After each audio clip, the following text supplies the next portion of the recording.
mi gbẹ ọyọdẹ o bàbá Jésù tún kàn mí o eye dèdò sanfọ bókaná mi lùdéjì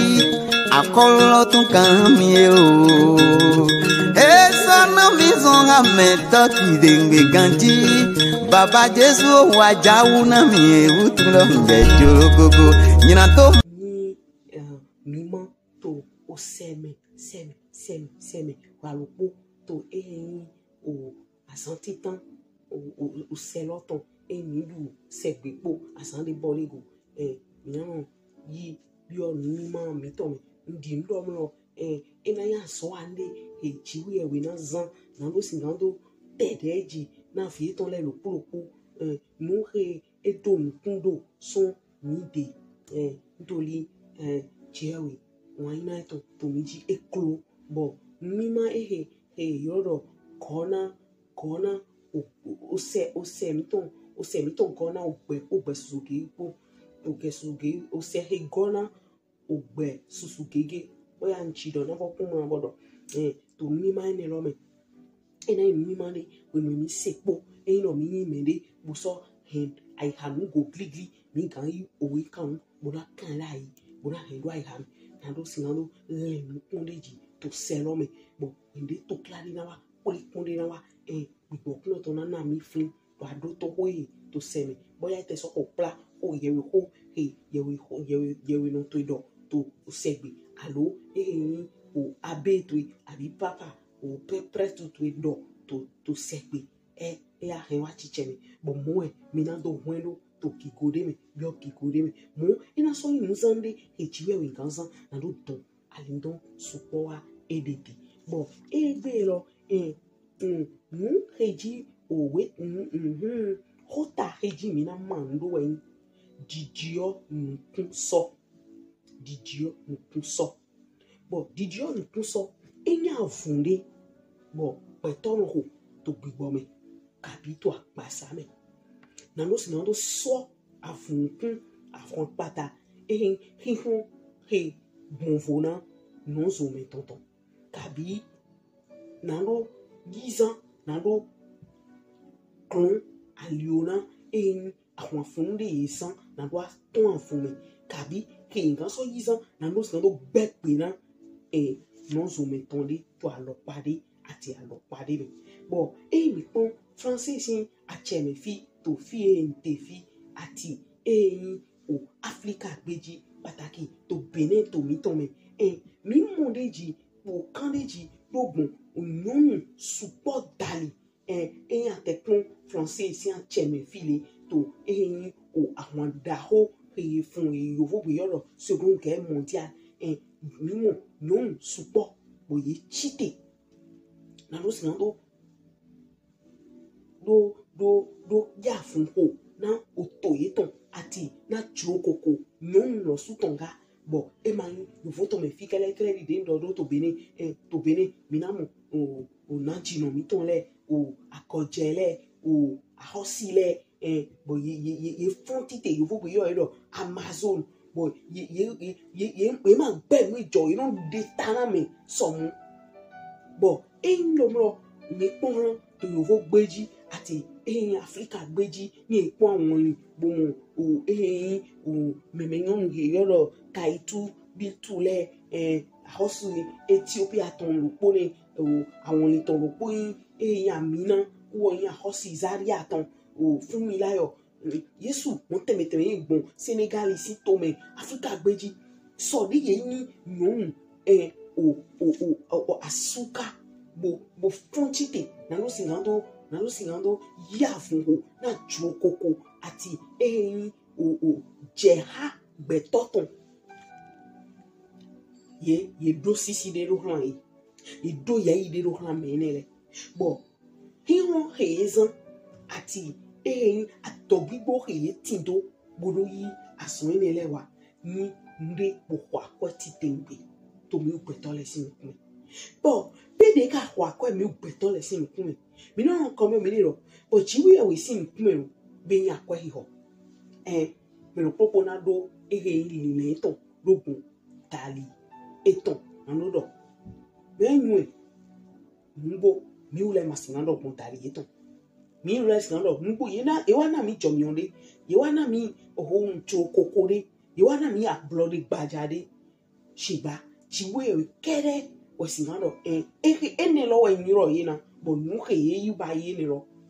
kwa kweto nche ale tondi wena do to fi tonji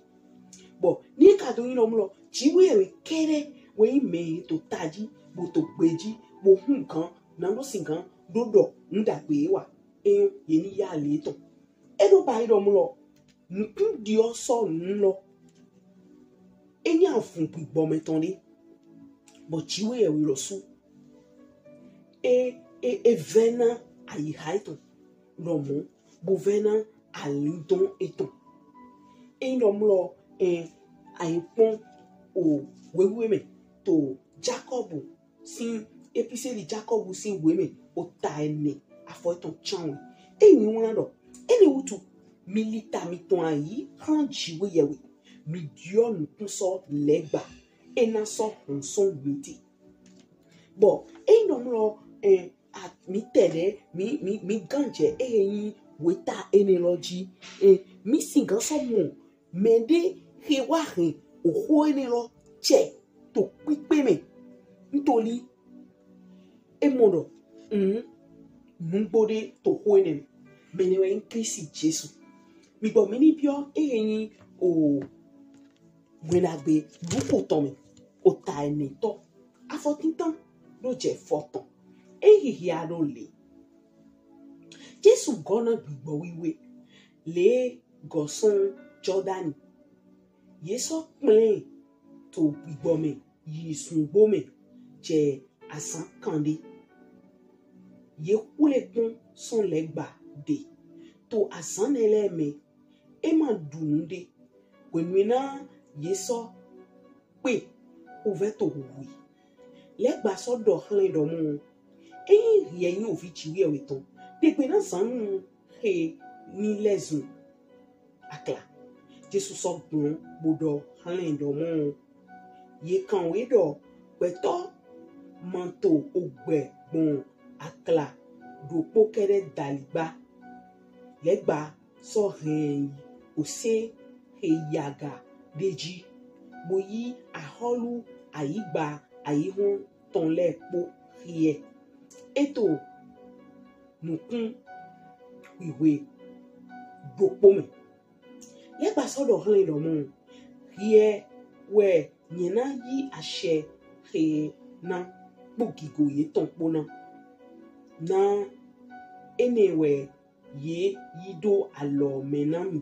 mede pepe nyenjro nyina yi na ene wutu realita ito nukon se onuhele po na ito Jesus so gbon bodo hlendo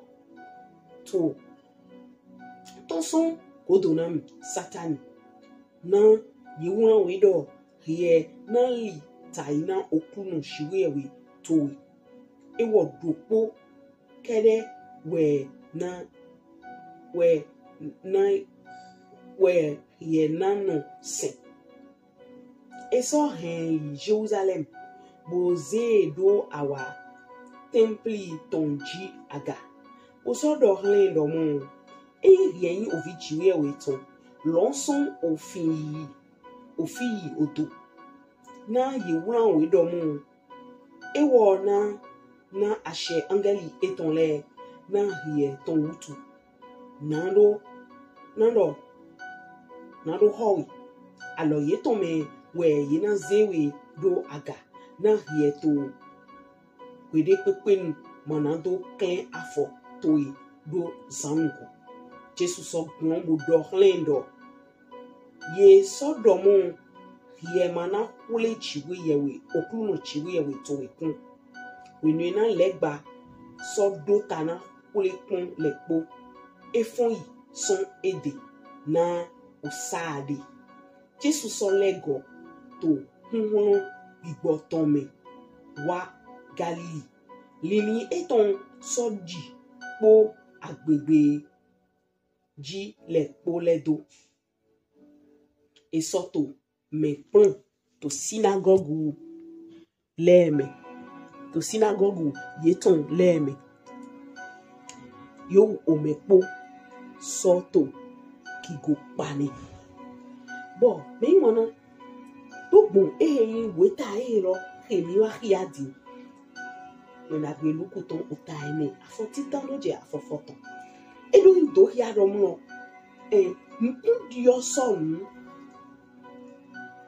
to chiwe ewede hona hulingan bo wetu na hona hulingan iduna ni o tonu bo petona sina o juro chiwe eweto kadina ho chiwe eweto kele dide o weta awele ko dogbon ni po mi po tegbe minu a mo eyin atangbomene o hona je kona me ma so me nkan ken na do ho de ma pa me de ma ngoro me go abi na tren osun han me kabi hiranze ne ko finewa na juasa nkun di osonu didi yo nkun sonu gbigbo meton uwe sika hemi bomina buto ehin polekun eneleji bo buto polekun eneleji nkun di osonu to gbigbo me enu ana mi ehin nkun pipede na joko miton to Christine joko lo e ma ina ro wa ni pepe de ju me ina mo do to joko e lo me pe ni gbigbo kun ton chon Jesu ji to apati tan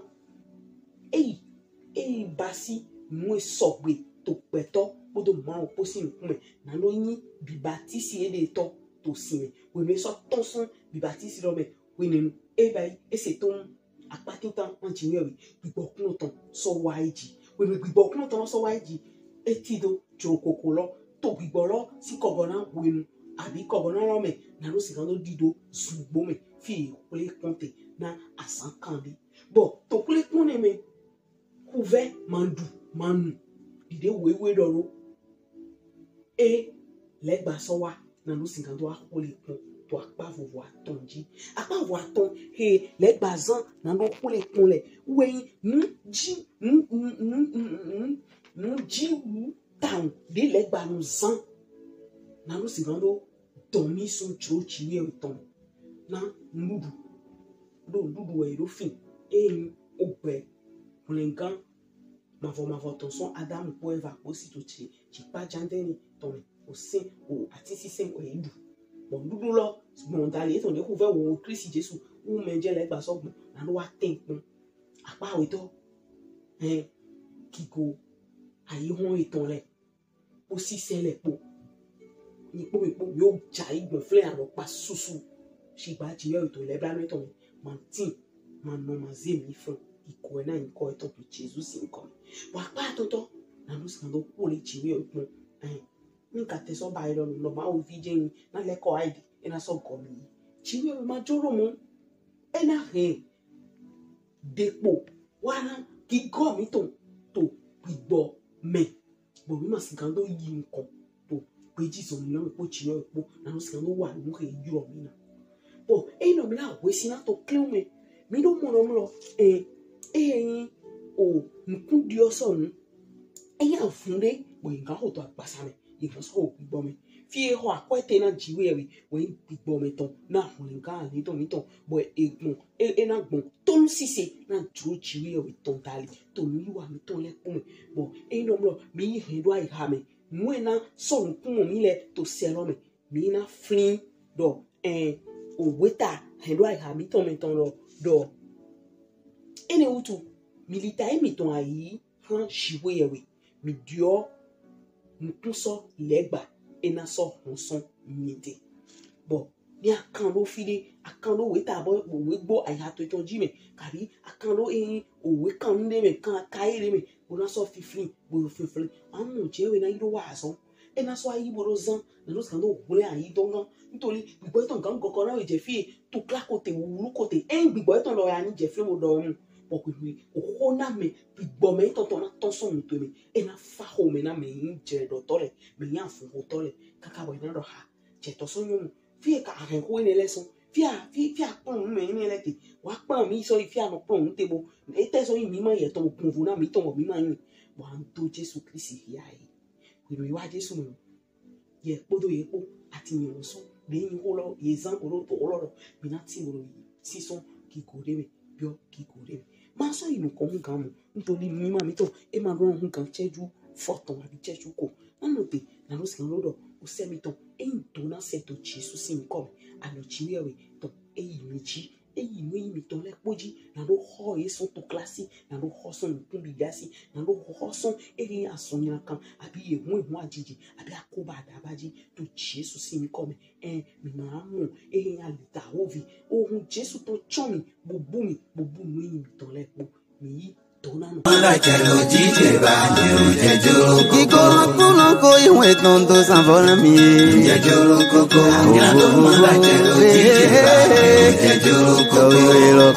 iwe tonto sanvola